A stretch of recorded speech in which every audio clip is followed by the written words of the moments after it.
It is morning. Ghana waited by his car while Mordred prepared herself and packed a bag with clothes. Stepping outside, she couldn't help but notice the warm smile gracing Ghana's lips, his eyes fixed on her. Setting her bag on the passenger seat, she went closer to her beloved to inquire about his condition. Honey, are you alright? Why the sudden smile? Is something making you particularly happy? No, nothing like that. I'm just elated to see you and be with you. Drawing nearer, Mordred cupped Ghana's face with her hands, her gaze unwavering as she searched his eyes.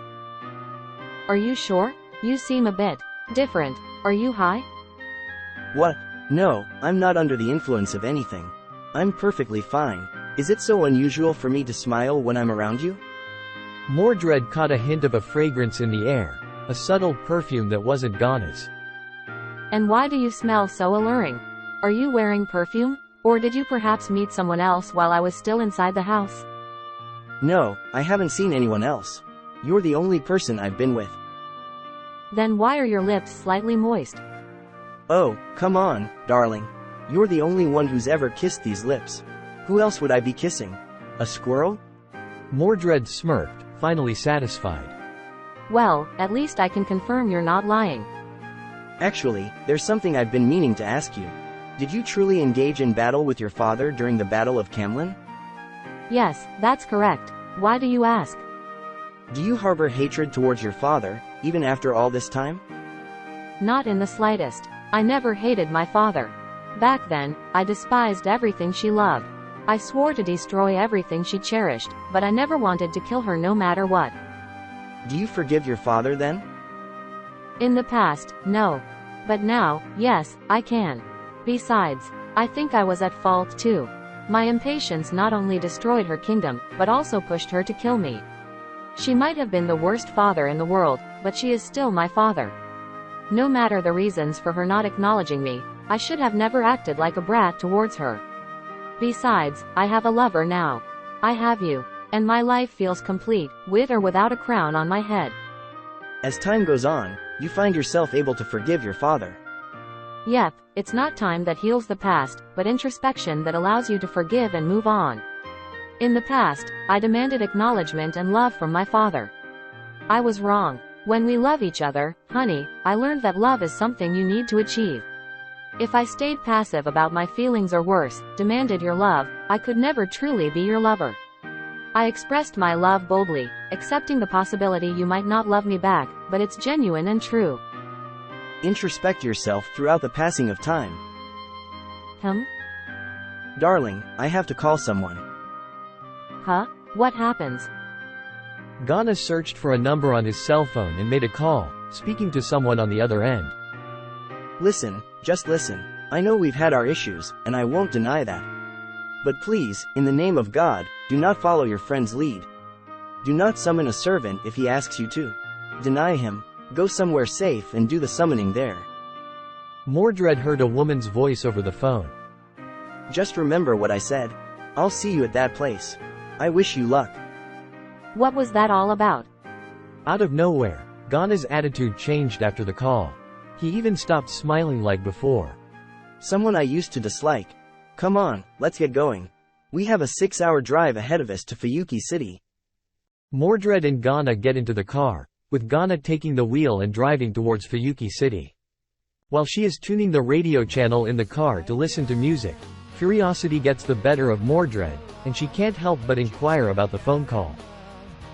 Honey, who was that? I heard a female voice on the call. Is she your ex?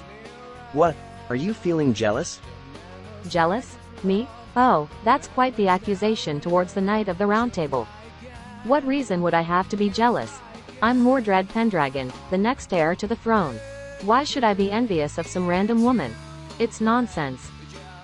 Although Mordred tries to cover her jealousy with a display of confidence, it's clear that she is indeed feeling jealous, even though she doesn't know who the female voice on the phone belonged to.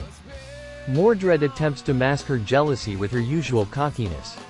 You're clearly jealous. Besides, she's not my ex. She's just someone I happen to know. Boy, if I said I'm not jealous, then I'm not jealous. Don't twist my words just to tease me. Ghana rolls his eyes, and they continue driving along the long road to Fayuki City. Mordred keeps herself entertained by playing games on a handheld console, and occasionally glancing out the window. She even eats a sandwich to pass the time and occasionally offers a bite to Ghana, who is focused on driving. So, where should we head first in Fayuki City? We're going to meet someone to clarify something.